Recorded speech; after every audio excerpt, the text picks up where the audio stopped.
Abra comigo, por favor, Evangelho de São Mateus, capítulo 11, versículo 16. Pergunta para quem está do seu lado: cadê a sua Bíblia? Evangelho de São Mateus, capítulo 11, versículo 16. Acharam ou não? Ninguém responde, eu vou embora. Mateus capítulo 11, versículo 16. A quem eu hei de comparar essa geração? É semelhante a meninos sentados nas praças que gritam aos seus companheiros: tocamos a flauta e não dançais, cantamos uma lamentação e não chorais. João veio, ele não bebia e não comia, e disseram: ele está possesso de um demônio. O Filho do Homem vem, come e bebe, e dizem: ele é um comilão, um beberrão, amigo dos publicanos e dos devassos. Mas a sabedoria foi justificada por seus filhos. Palavra da salvação. Vamos aplaudir a palavra de Deus bem forte, bem forte, bem forte.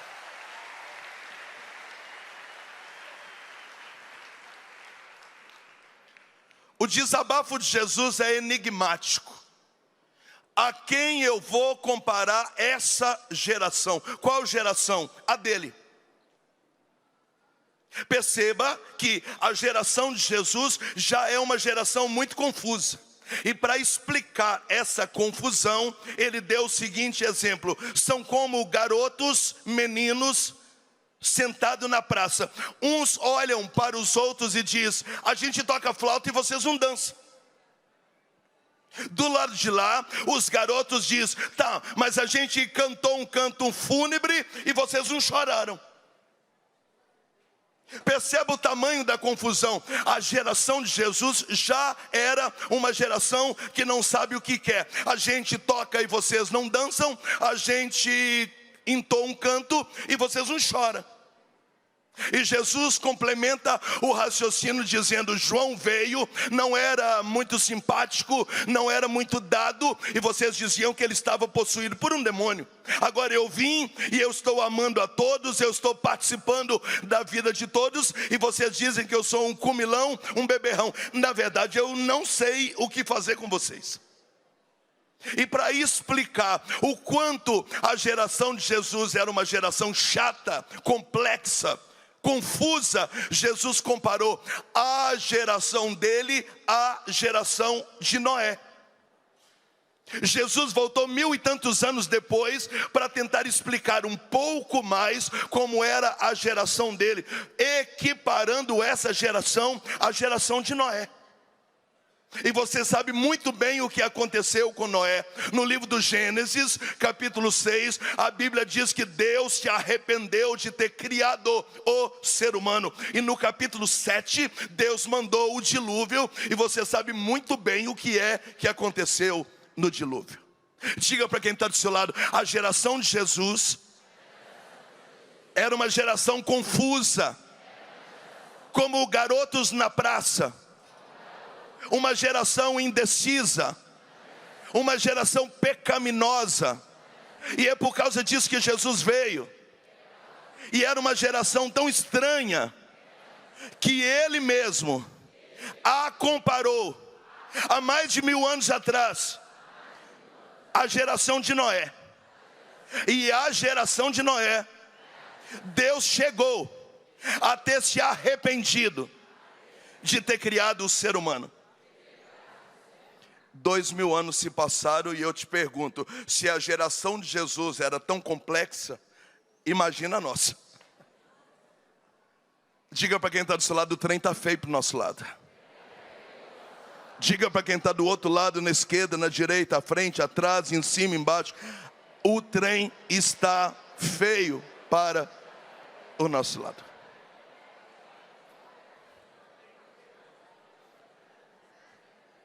Eu vou repetir porque alguns ainda não sobreviveram. A geração de Jesus era tão estranha que Jesus comparou a geração de Noé. Agora imagina 2000 anos depois. Eu estou falando de passado, Noé, presente, geração de Jesus, futuro, a nossa. Quais são as características dessa nossa geração? Quem nos ensinou foi o apóstolo Paulo. Você não precisa abrir para a gente ganhar tempo. Eu estou na segunda carta de São Paulo a Timóteo, capítulo 3. 2 Timóteo 3, olha para mim. Notem bem que nos últimos dias, bate no seu peito e diz, é nós. Haverá um período muito difícil. Se no tempo de Jesus já estava difícil, imagina nós. E ele diz, os homens se tornarão assim, egoístas. O que é egoísta? Só vai pensar em si. Não importa mais pai, não importa mais mãe, não importa mais padre, não importa mais bispo, não importa mais papa, só importa eu. É o que eu acho, é a minha verdade, é eu que entro primeiro, eu faço aquilo que eu quero. E quando você entra no metrô, quando você entra no ônibus, quando você entra no avião, você percebe o quanto que as pessoas são egoístas. Elas só pensam nela. É uma geração 2000 anos depois da de Jesus, que já era uma geração comparada ao tempo de Noé. Os homens serão avarentos, totalmente dados a dinheiro, bens materiais. Eles vão viver em função de ganhar dinheiro, de aproveitar a vida, de adquirir bens. Haverá um apego desordenado dos bens terrenos. Os homens serão fanfarrões. O negócio é trabalhar para chegar sexta-feira e dizer, sextou, vamos tomar uma. E nós vamos tomar uma e vamos para a balada e vamos escutar música alta, vamos respeitar o espaço dos outros, e músicas depreciativas, e vamos rir alto, e vamos tomar a noite inteira, e vamos comer carne.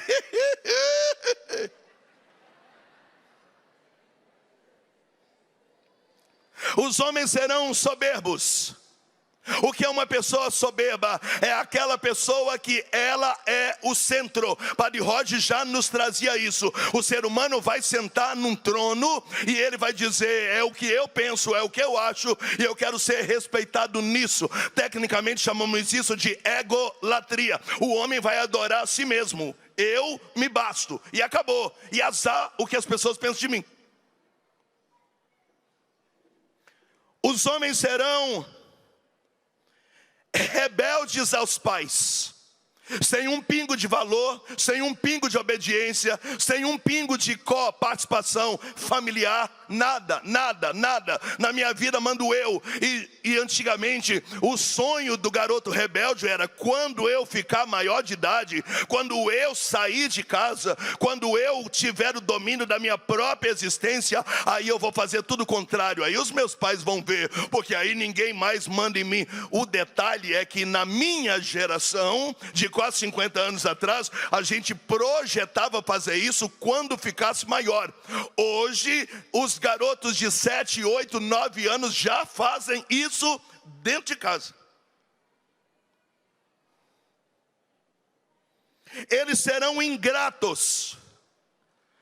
Por favor, muito obrigado, com licença, sua bênção, Deus abençoe, nossa, que legal, obrigado, nada, é ingratidão. Tudo que você fizer para essa geração, nenhum, Deus te pague, nada.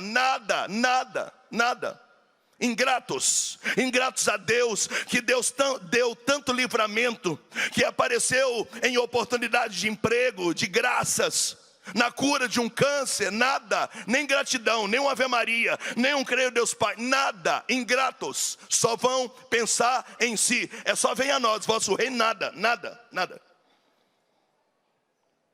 eles serão malvados.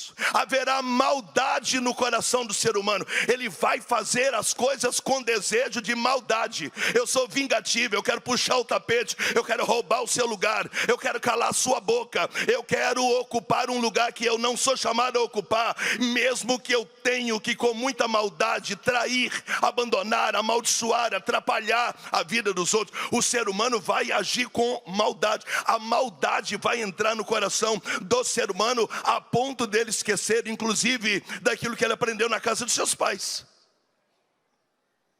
O ser humano ficará desalmado. Gente, a alma sairá do ser humano. O ser humano vai começar a andar como que zumbi.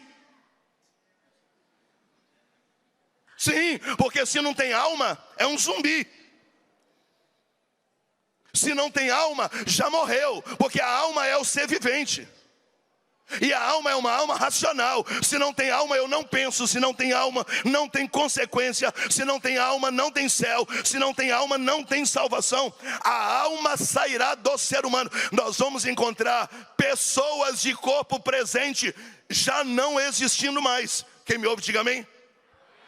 Tudo isso está na Bíblia que você não lê. Fala para quem está do seu lado, está na Bíblia que você não lê.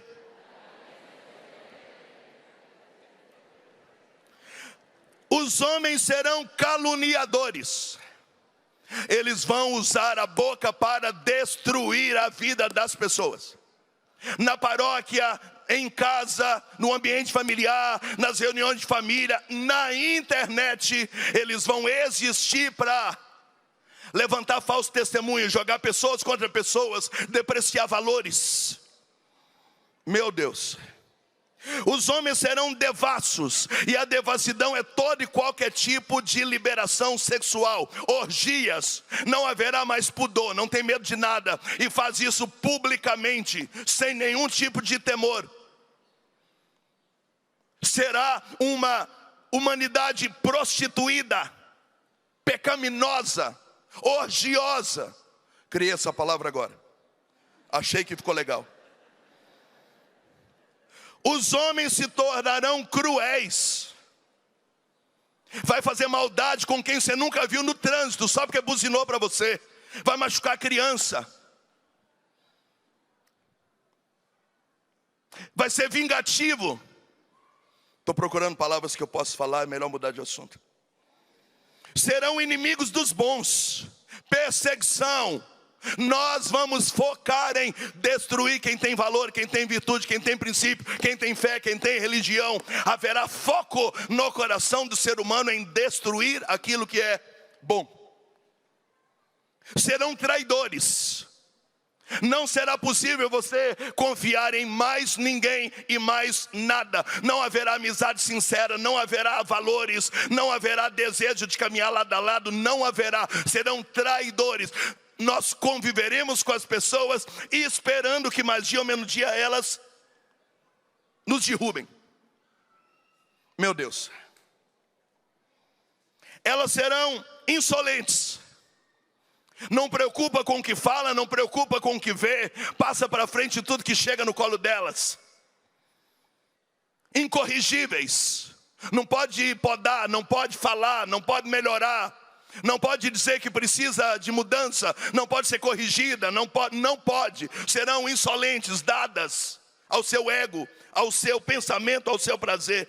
Serão cegas de orgulho. Elas ficarão tão orgulhosas como Lúcifer, que elas vão ficar cegas. Elas não conseguem mais entender o que é certo, o que é errado, o que é perigoso. Não haverá mais consequência, não haverá mais medida de consequência, não haverá mais parâmetro. Ficarão literalmente cegas, a ponto da gente dizer, será que a pessoa não está vendo? Não, elas não estarão vendo mais. Serão amigos do prazer e não de Deus. Alguns ostentarão uma aparência de piedade, vai colocar um texto no pescoço, vai postar uma pombinha no Instagram, elas vão aparecer que elas também têm fé, vai aparecer um videozinho delas emocionada, porque está vendo um andor de Nossa Senhora passando pela praça, ai que lindo Nossa Senhora passando pela praça, mas ao contrário disso, elas insinuarão um afastamento da realidade. Elas vão desdenhar, elas vão começar a rir e caçoar dos valores da verdade. Elas até vão tentar enganar que tem fé também, mas não tem.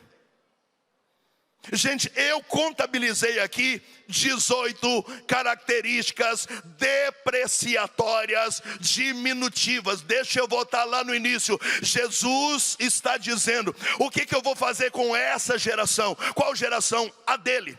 É como criança na praça, um olha para o outro e diz: eu toco e você não dança. O outro diz: tá, mas a gente entoou um canto fúnebre e vocês não choram também. E Jesus vai dizer: João Batista veio e era mais bruto, vocês diziam que ela era filho do diabo. Agora eu vim e cuido de vocês com o maior carinho, vocês dizem que eu sou comelão e beberrão. O que eu vou fazer com essa geração? E ele compara aquela geração à geração de Noé. Se aquela geração já era igual a Noé, imagina a nossa 2000 anos depois. É essa geração. Nos últimos tempos as coisas ficarão difíceis. Por que difícil? Porque o homem se tornará, parágrafo, travessão, essas 18 coisas que eu acabei de ler. Diga para quem está do seu lado: o trem vai ficar feio para o nosso lado.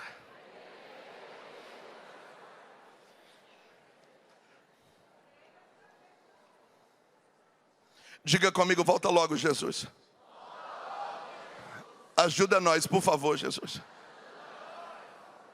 Só tem um pequeno detalhe. Me pergunta qual é. Essa será a pior geração a ser evangelizada da história da humanidade.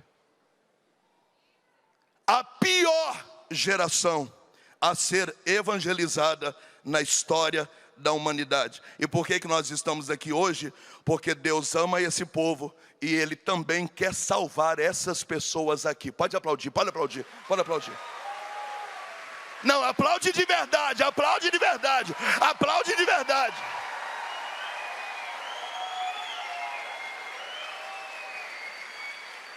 Os 4 profetas maiores também profetizaram para esse povo. Os 12 profetas menores também profetizaram para esse povo. Os sacerdotes vieram para esse povo. Os juízes vieram para esse povo. Os reis vieram para esse povo. A Virgem Maria deu sim também para esse povo. Jesus se encarnou no seio de Maria também para esse povo. Os santos, os beatos, os servos, os veneráveis, os mártires. A igreja foi fundada também por esse povo. O Pentecostes aconteceu também para esse povo. Não é um povo para a gente combater, não é um povo para a gente anular, não é um povo para a gente confrontar, é um povo para a gente salvar. Nesse momento, aqui na Canção Nova, com sacerdotes, carismas reunidos, pela intercessão de São João Paulo II, está se levantando a geração que vai evangelizar essa geração.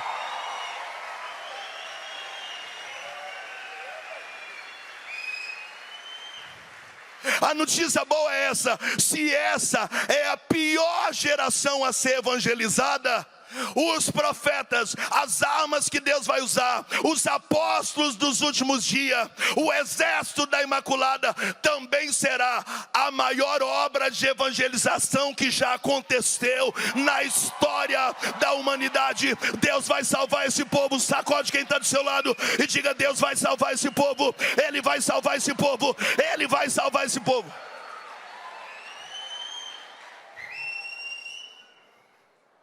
Quando você escuta pessoas tão ruins assim, são 18 características depreciatórias, problemas morais, comportamentais, de caráter. É uma geração denegrida. Quando você escuta isso, você diz: o que nós temos que fazer com esse povo? Vamos abafar esse povo, vamos calar esse povo, vamos acabar com esse povo. Não, queridos, Nós vamos salvar esse povo, porque a salvação também é para esse povo. Cristo veio para redimir os homens desse nosso tempo de 2025. É para essa geração aqui, ó, de 18 coisas terríveis. É para essa geração também que Jesus veio. Diga para quem está do seu lado: nós vamos botar fogo no mundo, querido. Nós vamos.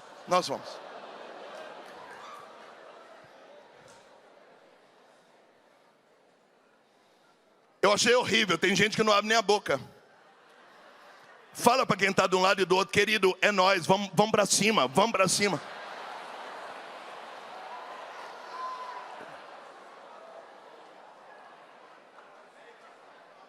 Diga comigo: Deus ama esse povo. É a pior geração da história. O nível é extremamente baixo. Mas Deus ama esse povo. E Cristo veio para salvar esse povo também. Por que Deus está olhando para esse povo com misericórdia? Porque embora eles sejam tudo isso de ruim que Paulo relatou, também é uma geração ferida. Eles não foram criados assim, diga amém. Eles se tornaram isso. E se eles se tornaram, Padre Ailton, então tem reversão. Como que eles se tornaram isso? Essa geração aqui, ó, terrível, é a geração que teve pai ausente. É a geração que teve mãe ausente. É a geração dos filhos sem família sólida. É uma geração fragmentada. É uma geração que não foi amada. É uma geração carente. É uma geração triste. É uma geração infeliz. É uma geração indecisa. É uma geração que não recebeu atenção. Eles não são ruins porque eles quiseram ser ruins. Eles se tornaram ruins porque, do mesmo jeito que essa geração é uma geração confusa, o histórico deles também é pior do que os outros históricos. Eu sei que eu e você sofremos muito, talvez, com os nossos pais, com os nossos avós, na região que você mora, talvez culturalmente. E na sua árvore genealógica você sofreu muito, mas a gente superou. Mas a geração a partir de nós agora, essa geração aqui, ela não tem mais capacidade de superar um não, uma rejeição, um pai que vai embora de casa. Ela não tem mais condições de lidar com isso aqui. Portanto, não é uma geração má porque quis. Deus não fez eles assim. Eles se tornaram isso. Eu vou usar aqui a palavra, mas não bem essa, mas você vai entender. A vida transformou essa geração assim. Portanto, não é uma geração má, é uma geração doente. As pessoas estão doentes e nós temos a cura, e Jesus é a cura. E Jesus falou: eu não vim por causa do são, porque o são não precisa de médico. Eu vim por causa dos doentes, eu vim por causa das ovelhas perdidas da casa do meu pai. Portanto, é desejo do Senhor salvar essa geração doente aqui, e nós estamos aqui por isso. Nós temos a resposta para essa geração, e a resposta é Jesus, a resposta é a Igreja Católica, a resposta são as virtudes, a resposta é o batismo no Espírito Santo. Diga para quem está do seu lado: nós somos a resposta para essa geração aqui.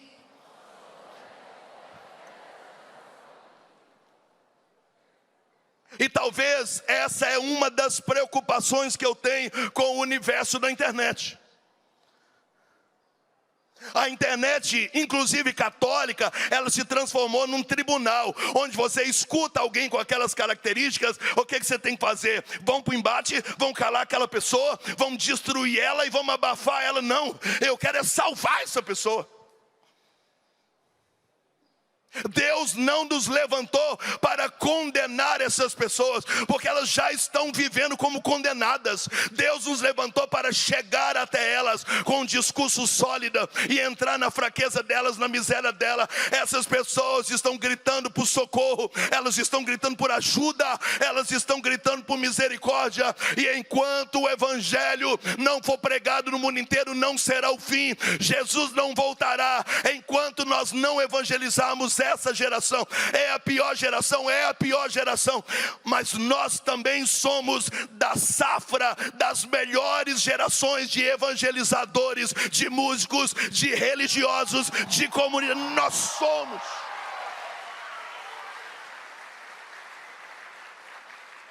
Olha nos olhos de quem está do seu lado e fala: Deus nos levantou para essa geração. Olha para quem está do outro lado e diga: Deus nos levantou para essa geração. Quem está comigo ainda, diga amém. O detalhe é que ela vai exigir de nós um pouco mais. Diga comigo: é a pior geração a ser evangelizada. O sistema é bruto. A coisa está feia ali, ó. 18 coisas depreciativas, depreciatórias dessa geração. Mas Deus ama esse povo e Deus quer salvar esse povo. Tudo que existe, existe também por causa desse povo. E muitos de nós também vivíamos assim no passado. E Cristo nos achou. E nós precisamos achar essas pessoas também. A pergunta que fazemos agora é: como é que nós vamos salvar essa geração? Pergunta para quem está do seu lado: como que a gente vai salvar essa geração aí?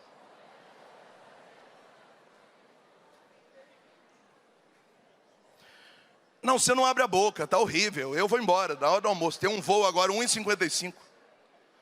Pergunta para quem está do seu lado: mano, e nós? O que a gente vai fazer com esse povo?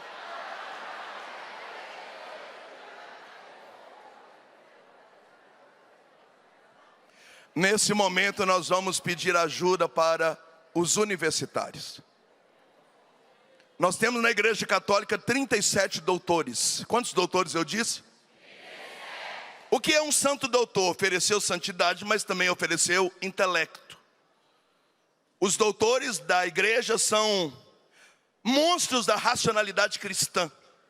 Graças à inteligência deles, os concílios, os dogmas, o combate às heresias, e a teologia está de pé há 2000 anos por causa de homens inteligentes dentro da Igreja Católica. Dos 37, 4 são mulheres e 33 são homens. Quais são as 4 doutoras da igreja? A Santa Teresa d'Ávila, a Santa Teresinha do Menino Jesus, a Santa Idelgarda e Santa Catarina de Sena. E dos 33 homens, eu escolhi 7. Esses 7 doutores da igreja, diga comigo, santos e inteligentes, nos deram a receita de como evangelizar pessoas difíceis. Eu vou agora parafrasear 7 doutores dos 33 da Igreja Católica Apostólica Romana. Dá um sorriso para quem está do seu lado e fala: seja feliz por ser católico.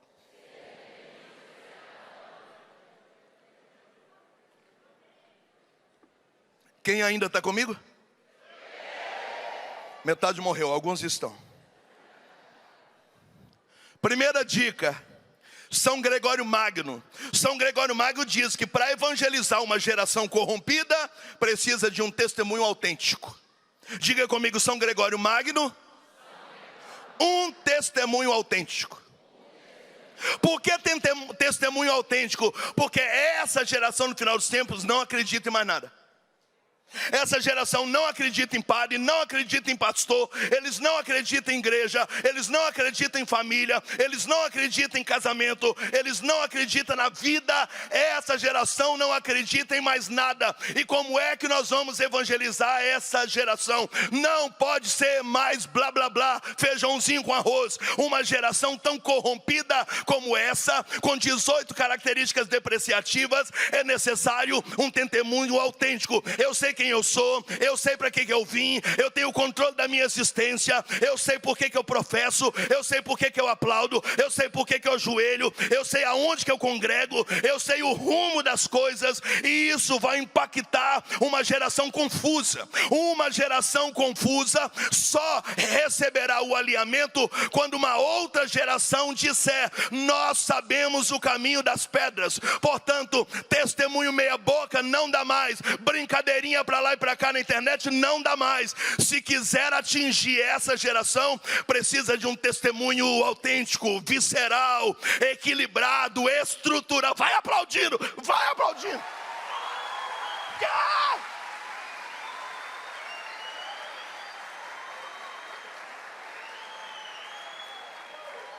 Diga para quem está do seu lado: evangelizador meia boca não dá mais.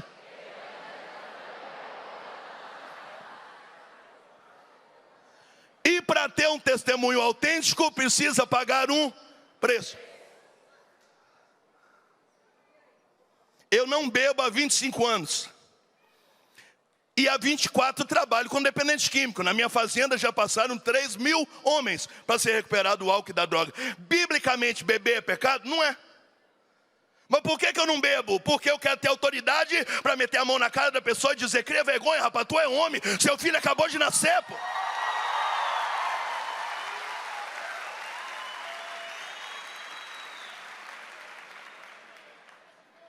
Se eu for na sua casa jantar e tiver um guaraná, eu fico preocupado com quem está tirando foto, porque eu tenho medo que aquele guaraná na foto pode soar como cerveja.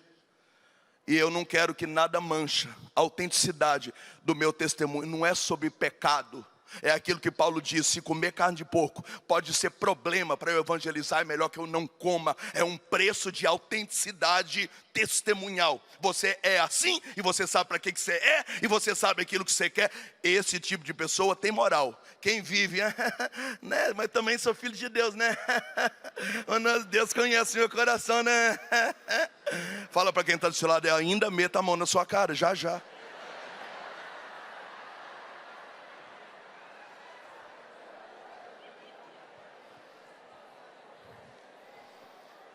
Primeira dica, diga comigo: São Gregório Magno, testemunho autêntico. Segunda dica, Santo Agostinho, dizer a verdade com amor e não amar sem dizer a verdade. Diga comigo: Santo Agostinho, verdade com amor e amor sem esquecer verdade. Aqui eu quero fazer uma correção fraterna entre nós. A minha comunidade é filho de João Batista. Qual é o meu carisma? É ser profeta. Tem gente que acha que ser profeta é só denunciar, é chegar nos lugares e quebrar tudo e jogar tudo no ventilador. Não, não, não, não. A profecia tem 3 vertentes. Ela é denunciar, mas também é edificar e também é consolar. São as 3 filhas da profecia. Tem momento que o profeta precisa trazer consolo, porque o povo está mais morto do que vivo. Você tem que trazer uma palavra de esperança. E você não está deixando de ser profeta. Pelo contrário, você está exercendo profecia. Tem momento que as pessoas estão batendo cabeça sem saber se elas estão ou não no caminho certo. Então o profeta precisa edificar, trazer uma palavra de endosso. E ele não está deixando de ser profeta, pelo contrário, ele está exercendo profecia. Mas há momentos que o profeta tem que pegar o chicote, como Jesus pegou no templo, e dar chicotada em todo mundo. Por quê? Para trazer um alinhamento, uma purificação. Tem gente que acha que converter pessoa é só bater, é só dizer que vai para o inferno, porque você vai para o inferno, porque você porque é o diabo. Não é assim que evangeliza alguém. Você precisa amar o ser humano, entender o ser humano, entender as lutas do ser humano. Por que que a minha pregação funciona? Porque eu sou gente igual você. Por que que as pessoas dizem assim: parece que você mora na minha casa? Porque eu não faço pregação lá no mosteiro, não. Eu faço pregação da minha história. Na minha casa tem esposa, tem filho, também tem cachorrinho. Leva um na faculdade, busca outro, tem que apanhar a roupa do varal. É um evangelho vivo. Então quando a pessoa recebe um evangelho que é vivo, que é real, ela vê que você é gente igual ela, que tem as mesmas lutas que ela se sente amada. E quando ela se sente amada, você pode até dar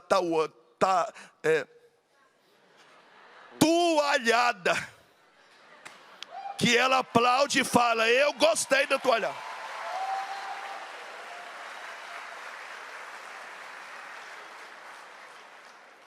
Outro dia o cara falou para mim: eu não gostei da sua pregação não, você não mandou eu criar vergonha na cara. Que povo é esse que quer ser xingado? Que povo é esse que quer tomar uma toalha nas costas? É uma verdade com amor. A pessoa sabe que tem amor, que tem paixão por gente, e é por causa disso que a verdade está embutida nesse amor. Muita gente querendo evangelizar só pela verdade, mas verdade sem amor machuca e não liberta. Eu vou aplaudir sozinho, que ficou bom isso. Ficou bom. Isso ficou bom.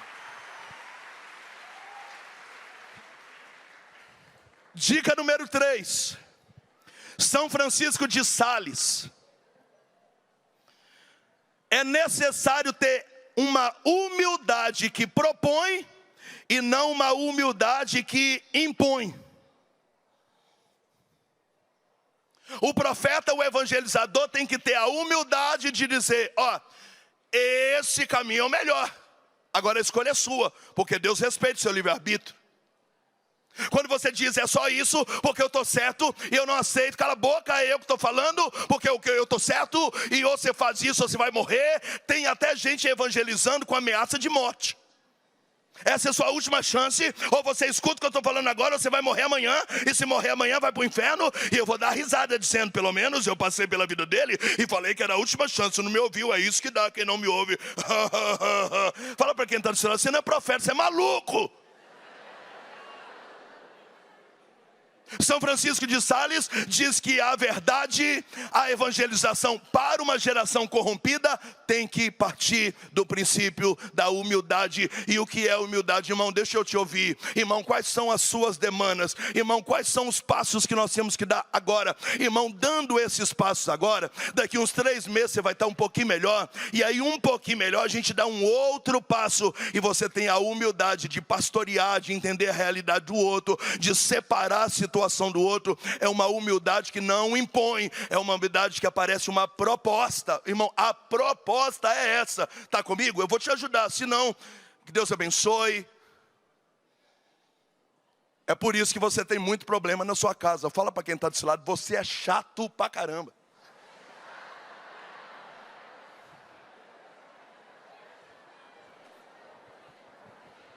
Abra a boca, diga para quem está do seu lado, tu é chato demais.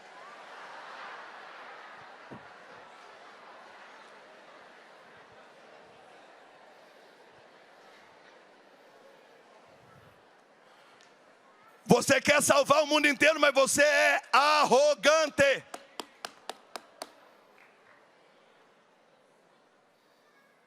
A Virgem Maria acaba de dar o sim.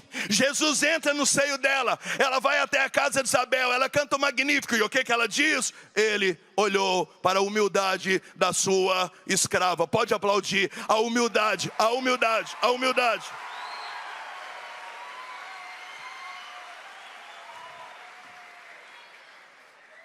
Por isso que quando você vai no grupo, só quando está escalado, fraco. Você é fraco. Você só aparece na missa quando está escalado para cantar? Fraco. Você não escuta a pregação dos outros? Fraco. Na reunião só você fala? Fraco. O evangelizador potente tem uma humildade capaz de aprender, absorver, ouvir, apresentar uma proposta de demanda, não como imposição, mas como uma proposta de felicidade. Se você achar que dá para a gente seguir junto, é nós. Se não, respeite sua liberdade. Estamos juntos, a gente se encontra numa outra oportunidade. Eu entendo que você vai sofrer um pouco mais, mas ainda que tenha que vir mais na frente pela dor, como Deus respeita a liberdade do filho pródigo, eu também respeito a sua. É nós, estamos juntos. Me segue no Insta lá. Um abraço, queridão.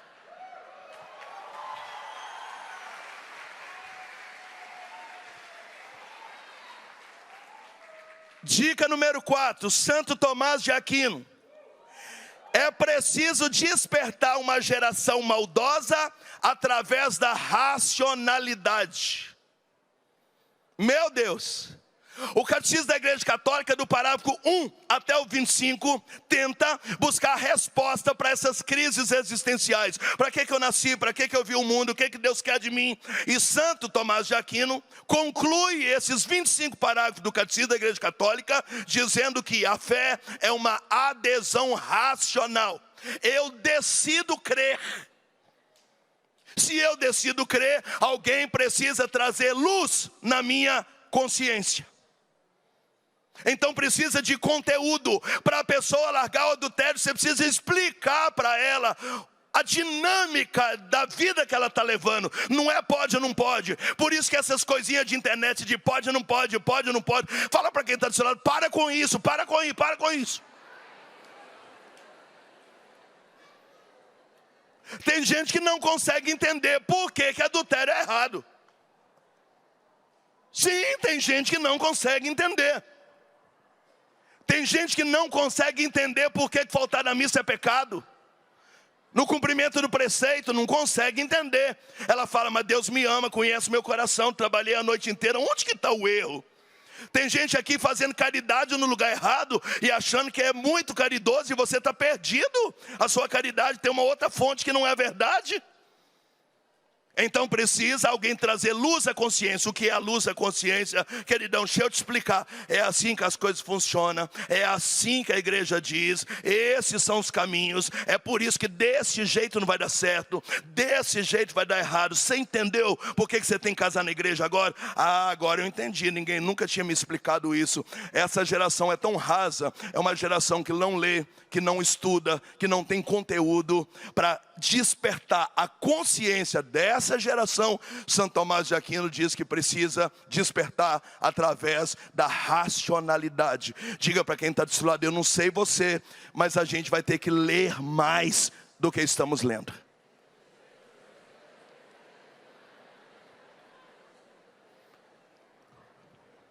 Metade nem respondeu. Fala para quem está do seu lado, que hora que vai ser o sepultamento?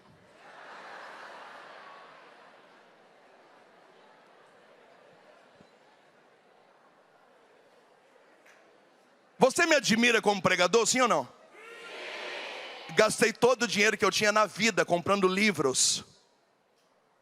E você passa 14 horas por dia com o celular na mão e nem sabia que era só vinho, achou que tinha taxa de inscrição. E aí posta lá o card, acampamento da fraternidade, primeiro ser humano, tem que pagar? É você. Tá, ó, desconecto. Sabe nada que está acontecendo. Essa é a tragédia da nossa educação. Qual que é o segredo do Enem? A redação. E qual que é o segredo da redação? Interpretação de texto. E qual que é o segredo da interpretação de texto? Ler livros. Ninguém lê. Nós estamos numa decadência universitária, escolar, intelectual. Muitas pessoas desprovidas de intelectualidade. Fala para quem está do seu lado, a gente não vai evangelizar ninguém se a gente não estudar. Tem que estudar, tem que estudar.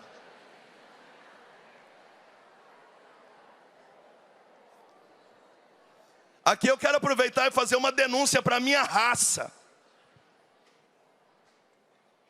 A raça dos gordos, Moisés, não a raça dos pregadores.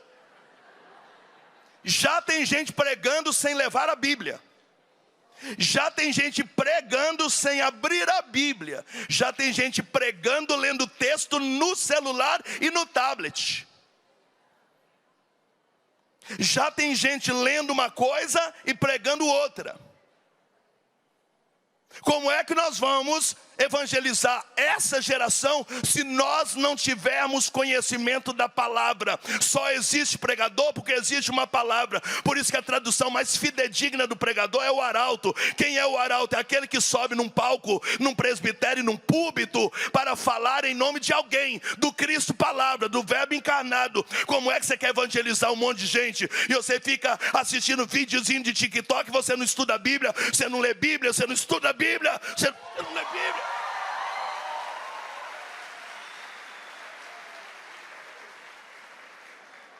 Diga para quem está do seu lado, você tem uma cara de preguiçoso, muito preguiçoso.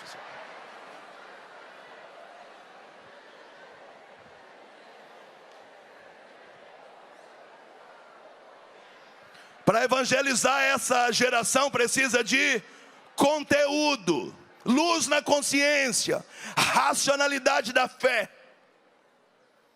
Tem muita gente aí brigando na internet por causa de coisas na missa e a pessoa não sabe nem aonde que está escrito. Falaram para ela um dia. Não, tudo que eu faço sabendo por que eu faço. E eu faço sabendo onde que está fundamentado. Por isso que não tem erro nem bíblico, nem exegético, nem teológico, nem doutrinário. Eu sei o que eu estou falando. Meu sonho é falar de Deus para o mundo inteiro. Aí você chega lá, irmãozinho, né? Deus aceita você do jeito que você é. Está escrito isso aonde?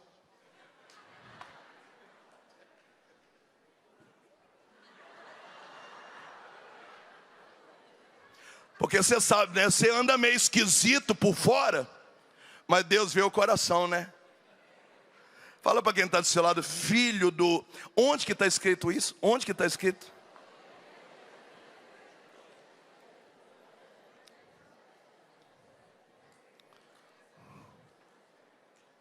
Sabe nada. Sabe nada. Raso. Raso. Dica número 5. Santo Atanásio. Santo Atanásio diz: para evangelizar uma geração corrompida, precisa de um discurso cristocêntrico. O que é um discurso cristocêntrico? As pessoas não podem vir para a igreja por outra motivação que não seja a própria pessoa de Jesus Cristo. Por quê? Porque senão ela vai embora. Cara, vão lá no retiro que tem muita menina bonita, você vai se achar lá. Não pode, não pode. Ela tem que vir no retiro porque Jesus está lá.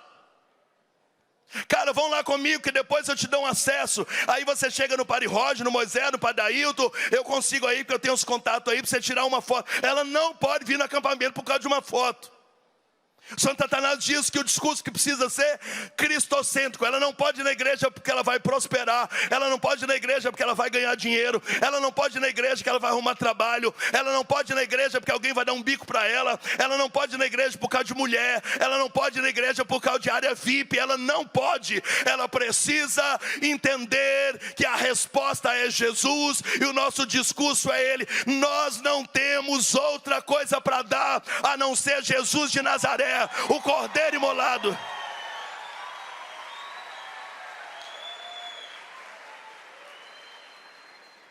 Todas as pessoas que entraram na igreja por causa de cargo, quando o cargo acabou, saíram da igreja. Todas as vezes que uma pessoa chegou na igreja porque prometeram para ela oportunidades, quando as portas fecharam e outras pessoas receberam oportunidade, ela foi embora da igreja. Santo Atanásio diz que essa geração só vai ser evangelizada se o nosso discurso for cristocêntrico. Querido, eu não tenho uma fumacinha subindo não, às vezes não tem um retorno não, a menina que cantou o salmo não acerta nem a metade do tom, é terrível, é o que temos para hoje. Mas deixa eu te falar, Jesus de Nazaré está aqui, Ele quer salvar você, quer curar a sua história, quer libertar a sua vida, é o que temos para hoje, e não tem outra coisa aqui a não ser Ele, é pegar ou largar, queridão, é Ele. Se for porque alguém está no estacionamento olhando o seu carro, se for porque alguém te dá água mineral, se for porque lá tem ar-condicionado, se for porque lá tem uma banda bacana, se os argumentos e adereços e apetrechos não forem o próprio Cristo, a nossa evangelização não vai pegar essa geração. Quem está comigo ainda, diga amém. Diga. Essas coisas podem ajudar. Eu não sou burro, diga amém. Mas a centralidade do nosso conteúdo é? 3 responderam, o resto morreram no meio da pregação. Dica número 6, Santo Agostinho. Santo Agostinho diz que para evangelizar essa geração, a nossa mensagem tem que ser uma mensagem de alegria. Eu não aguento mais esse povo da igreja que só fala de batalha, demônio, capeta e luta. Eu não quero ir para essa igreja é muito ruim. A gente dança, a gente dá glória, a gente é feliz, a gente come, a gente adora, a gente aplaude, a gente está tudo certo. Nós somos felizes, nós não somos de uma igreja difícil, porque é uma luta, irmão. Porque se você fizer a total consagração, vai ser uma luta, porque o diabo vai, porque o capeta, porque irmão, foi só eu falar que ia para a fraternidade, o carro começou a fazer um barulho, irmão. É porque você sabe, né? Andar com Jesus não é fácil, né, irmão? Eu falei, não sei. Esse Jesus eu não conheço, porque eu estou há 32 anos andando com Jesus. O diabo não tem poder sobre a minha vida. Eu não estou chorando. Não tem.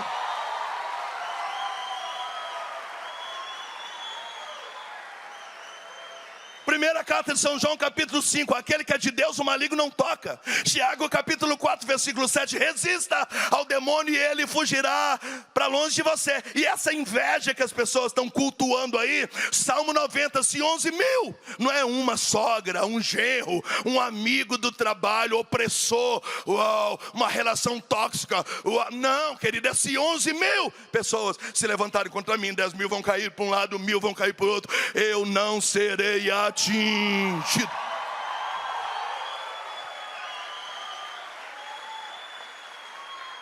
Muita gente não quer vir para a igreja porque olhando a luta que você vive para ser da igreja, a pessoa fala, eu estou fora. É muito ruim pertencer à igreja desse camarada. Fala para quem está do seu lado, ele está falando seu nome lá no palco, ó.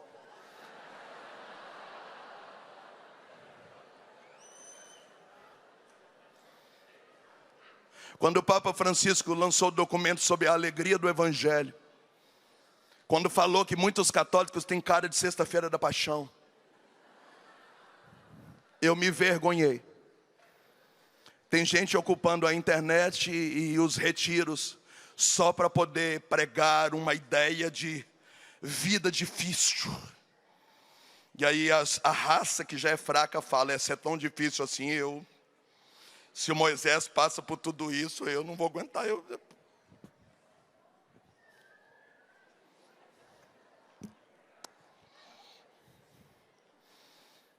Em 32 anos que eu conheço Jesus, 30 pregando, eu nunca tive crise, eu nunca olhei para trás, eu nunca olhei para baixo, ninguém nunca me viu chorando, eu nunca pensei em desistir, eu nunca dei tempo, eu descobri a felicidade. Como diz Isaías 53, eu estava perdido como ovelha sem pastor, ele me achou, ele investiu em mim, eu sou feliz. As pessoas precisam descobrir a alegria do Evangelho, a alegria do Evangelho.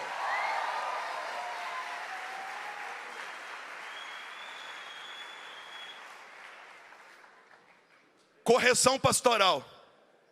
Diga amém. Amém. Eu tenho 7 minutos e 30 segundos, mais 2 coisas para falar e vamos rezar. Correção pastoral, olha para mim. Ei, olha para mim. Você quer muito que o seu parente venha para a igreja, amém? E você sentado na mesa da sua casa, com o seu irmão do grupo de oração, dizendo, irmão, está uma batalha, né? Nossa, aquele grupo está muito difícil, eu já falei com aquela intercessora não tem discernimento. Hoje à noite eu não sei o que irão fazer, porque o padre vai lá, quando o padre vai lá, a gente fica morrendo de medo, não é fácil não. O outro, mas vamos continuar, é uma batalha. O outro, nossa, que batalha, por isso que eu tenho que jejuar, porque se eu não jejuar, amém, amém, daqui a pouco, filho, vamos para o grupo de oração. Ele falou, estou fora, estou fora. Fala para quem está do seu lado, falou seu nome lá. 7ª e última, São João Crisóstomo. Para evangelizar uma pessoa precisa discernir cada alma, porque as respostas não são as mesmas para todas as pessoas. Você precisa tratar o ser humano como indivíduo na sua individualidade. E a gente não sabe fazer isso. A gente só sabe dizer céu, inferno, pecado ou não, sim, sim, não, não. A gente não sabe entender o caso e dizer assim, olha, no seu caso a igreja tem essa saída, tem essa prescrição.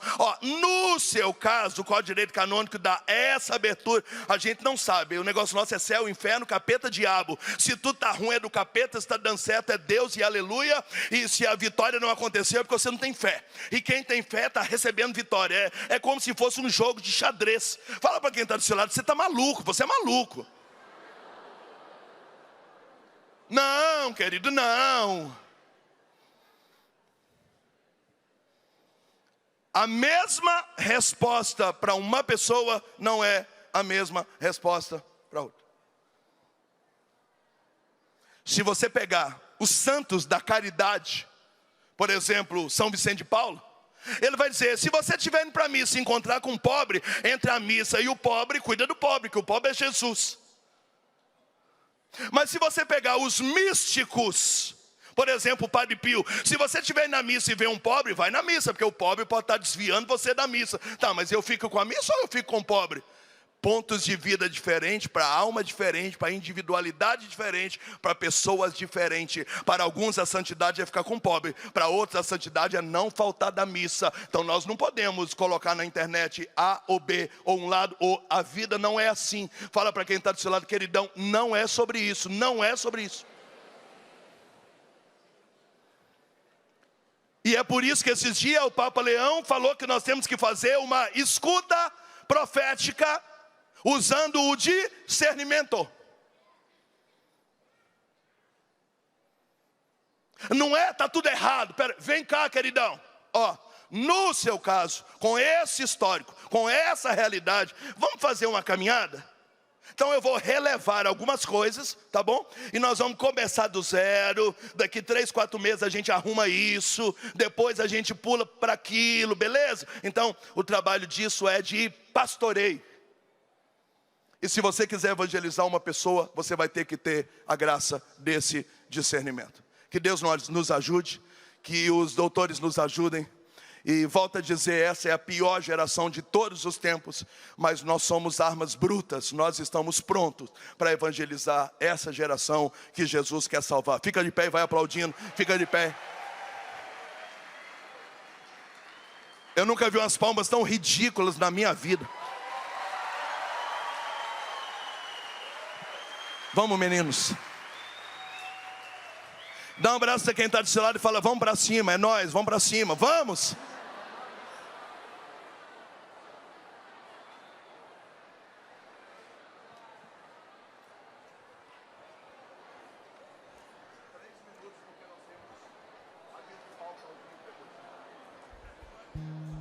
Levante seus braços, vamos cantar, feche seus olhos.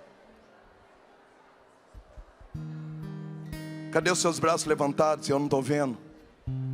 Feche os seus olhos. Segura esse braço lá em cima.